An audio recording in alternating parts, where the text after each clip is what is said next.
అంత దూరం బాడీ పడినా మొబైల్ ఫోన్ బాడీ పక్కనే ఎలా దొరికింది అనే దానిపై డీజీ రవిశంకర్ అయ్యన్నారు అనుమానం వ్యక్తం చేసినట్లు తెలుస్తోంది. రైలు ఎక్కిన తర్వాత సతీష్ కుమార్ సీట్లో ఉన్నాడా లేదా, ఎందుకు సీట్లో పడుకోలేదనే విషయాన్ని విచారించాల్సిందిగా రైల్వే పోలీసులకు సిఐడి డీజీ ఆదేశించారు.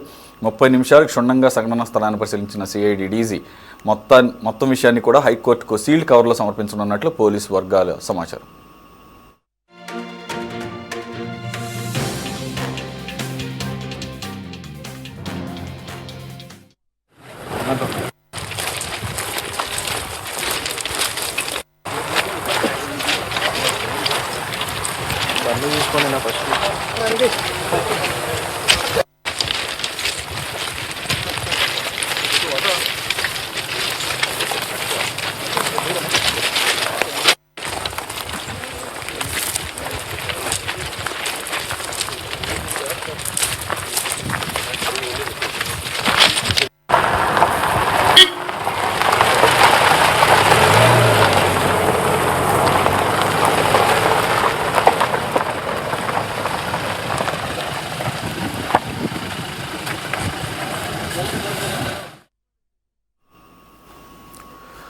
మరిన్ని వివరాలు మా కరెస్పాండెంట్ గాలిబ్ అందిస్తారు. గాలిబ్, ఒకటి ఇది అనుమానాస్పద మృతి నుంచి హత్య కేసుగా మార్చడం, 2 రైల్వే పోలీస్ నుంచి మన స్టేట్ పోలీస్కి ట్రాన్స్ఫర్ చేయటం. దీన్ని బట్టి అర్థమవుతోంది ఇది సీరియస్గానే మర్డర్ కేసుగా డీల్ చేయబోతున్నారు అనేది. రెండోది, ఆయన మొబైల్ నుంచి ఆయన వైఫ్కి మెసేజ్ వెళ్ళినట్లుగా అర్థమవుతుంది. అలాగే మొబైల్ పడిన తీరును కూడా ప్రస్తుతం అనుమానం వ్యక్తం చేస్తున్నారు. అంటే ఆ మొబైల్ ఎవరన్నా తీసుకొని మెసేజ్ చేసారన్న కోణంలో కూడా దర్యాప్తు చేస్తున్నట్లుగా భావించవచ్చా? ఖచ్చితంగా, ఎందుకంటే నిన్న తాడిపత్రి రూరల్ మండలం కోమలి వద్ద ఈ ఘటన చోటు చేసుకోవడం జరిగింది. మృతదేహం చూసిన వెంటనే పోలీసులతో పాటు స్థానికులు కూడా, అంటే సామాన్య ప్రజలు కూడా బాడీని చూసిన వెంటనే దాని మీద గాయాలు ఉండటం, అది ఖచ్చితంగా హత్య అనేది కూడా ప్రాథమికంగా నిర్ణయానికి వచ్చారు. అయితే నిన్న రాత్రి పోలీసులు పోస్ట్ మార్టం కంటే ముందుగానే ఎంఆర్ఐ స్కాన్ చేశారు. ఎంఆర్ఐ స్కాన్ చేసి పోస్ట్ మార్టం ఇచ్చిన తర్వాత ఇది హత్యగా నిర్ధారించి ఎఫ్ఐఆర్ నమోదు చేయడం జరిగింది. రైల్వే పోలీసుల నుంచి ప్రస్తుతం స్టేట్ పోలీసులకు ఇది ట్రాన్స్ఫర్ అయింది.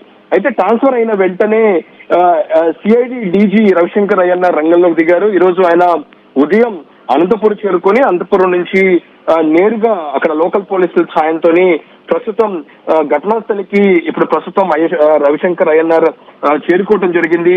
మొత్తం అరగంట పాటు ఆ ప్రాంతంలో ఉన్నారు.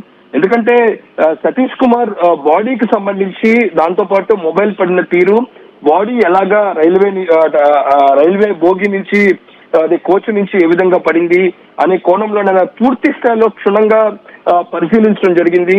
అయితే ఈ 200 మీటర్ల అడుగులో బాడీ పడితే అక్కడే మొబైల్ కూడా ఎలా దొరికింది అనే అనుమానాన్ని డీజీ వ్యక్తం చేయడం జరిగింది. దాదాపు 30 నిమిషాల పాటు స్పాట్ లో పూర్తి సమాచారంతో పాటు బాడీ తీరు ఏ విధంగా పడింది, ఇటు అనంతపురం నుంచి ట్రైన్ ఇటు తిరుపతి వెళ్తుంది, ఈ ప్రదేశాలకు వెళ్లే ప్రదేశంలోని A1 బోగి ఎక్కడ ఉంటుంది, A1 బోగి నుంచి ఎంత దూరంలో ఇది పడింది అనే కోణంలో పూర్తి స్థాయిలోని ఒక ప్రాథమిక సంబంధించిన స్థలానికి సంబంధించి కొంత ఆధారాలు మాత్రం ప్రస్తుతం డీజీ తీసుకోవటం జరిగింది. అయితే మొత్తం సమాచారాన్ని హైకోర్టుకు నివేదించబోతున్నారు రవిశంకర్ అయ్యన్నార్. ఎందుకంటే ప్రస్తుతం ఈ పరకామణి కేసులోని ప్రత్యేక అధికారిగా రవిశంకర్ అయ్యన్నార్ ను నియమించడం జరిగింది. హైకోర్టు ఆదేశాలతోనే ప్రస్తుతం పరకామణికి సంబంధించిన కేసు జరుగుతున్న నేపథ్యంలోని ఈ కేసుకు సంబంధించి ఎలాంటి పురోగతి ఉన్నా, ఏదైనా అనుమానాలు ఉన్నా వెంటనే కోర్టుకు తెలియజేయాల్సి ఉంటుంది. ఎందుకంటే ఈ కేసులోని గత ప్రభుత్వ హయాంలోని టీడీడీలోని కీలకంగా వ్యవహరించిన వ్యక్తి ఎవరైతే ఉన్నారో ఆయన మృతి చెందిన వెంటనే, ఏదైతే సతీష్ మృతి చెందిన వెంటనే ఈ అంశానికి సంబంధించి కోర్టుకు తెలపాల్సిన అవసరం ఉన్న నేపథ్యంలోని అప్పుడు ఏవిఎస్ఓగా సతీష్ పనిచేశారు. ఆయన ప్రస్తుతం పరకామణికి సంబంధించి గతంలో రవికుమార్ ఎవరైతే ఉన్నారో ఉద్యోగికి సంబంధించి మొత్తం ఈ పరకామణి చోరీ అంశాన్ని ముందుగా గుర్తించిన వ్యక్తి సతీష్. ఈ నేపథ్యంలో సతీషే పూర్తిగా ఈ కేసుకు సంబంధించి సాక్షిగా ఉన్న నేపథ్యంలోని ఆయన మృతి చెందడం, అందులో కూడా తిరుపతికి విచారణకు వస్తున్న సమయంలో ఈ ఘటన చోటు చేసుకోవడంతో అన్ని అనుమానాలు మాత్రం వ్యక్తమవుతున్న పరిస్థితి స్పష్టంగా కనబడుతుంది. మరోపక్క సతీష్ ట్రైన్ ఎక్కే సమయంలో సీసీ ఫుటేజ్ కూడా మనకి స్పష్టంగా కనబడుతుంది.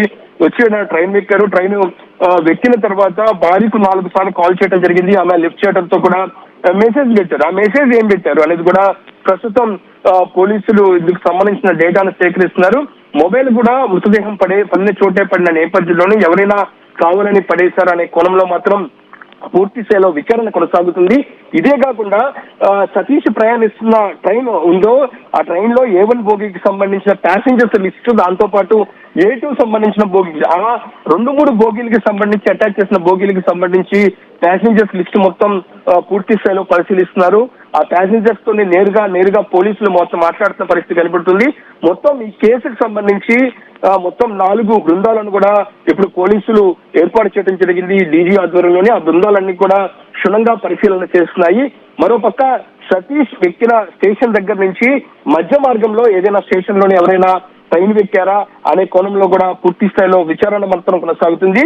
ఈ రోజు రేపటికి ఈ కేసుకు సంబంధించి కొంతవరకు కూడా పురోగతి కనపడే అవకాశాలు స్పష్టంగా కనపడుతున్నాయి. అయితే డీజీ రవిశంకర్ స్పాట్ కి వెళ్ళటం, 30 నిమిషాల పాటు అక్కడే ఉండటం, క్షుణ్ణంగా పరిశీలించడం, దాదాపు ఈ కేసుకు సంబంధించి మొబైల్ ఫోను అట్లాగే మృతదేహానికి సంబంధించి కూడా ఎక్కడ పడింది అనే కోణంలో దాదాపు 200 అడుగుల దూరంలోని బాడీ పడితే అక్కడే మొబైల్ ఎలా దొరికింది అనే అనుమానం కూడా ఇప్పుడు డీజీ వ్యక్తం చేసిన నేపథ్యంలో ఇది టెక్నికల్ ఎవిడెన్స్లు, దాంతో పాటు నేరుగా దొరికిన ఎవిడెన్స్లు మొత్తం అన్ని కోణాల్లో మాత్రం విచారణ కొనసాగుతుంది. సతీష్ ఎక్కిన ట్రైన్ లకు సంబంధించిన ప్యాసింజర్స్ డేటా మొత్తం ఇప్పటికే పోలీసులు సేకరించి పూర్తి స్థాయిలో విచారణ మాత్రం కొనసాగుతున్న పరిస్థితి కనబడుతుంది.